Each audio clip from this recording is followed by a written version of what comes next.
In the beginning, when it all began, it went shaboom. Well, actually, it was more like a swoosh. After the Big Bang, the heat was too hot, no elements could form. But about 10 seconds later, we had quarks and gluons and stuff, made from crystallizing subatomic particles. Then somewhere before the universe's 20-minute anniversary, decided there could be some protons. Then in that same time span, mostly hydrogen and some helium formed with a tiny bit of lithium and beryllium.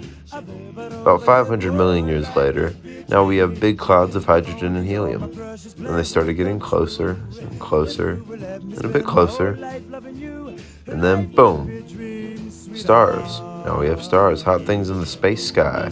The sun is a star in the space sky. The stars at this time would spend almost their entire lives fusing together hydrogen atoms to produce helium. Burning helium makes carbon, and then if you burn that carbon a little bit more, you get oxygen.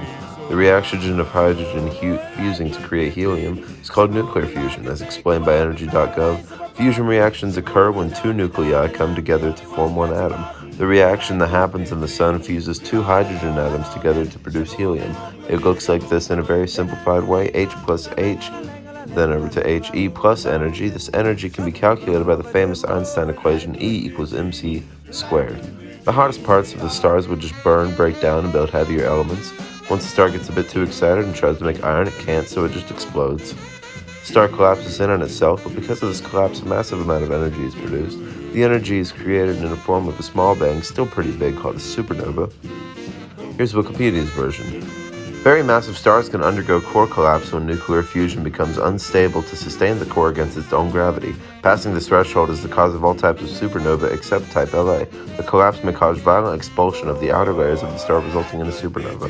It can outshine entire galaxies.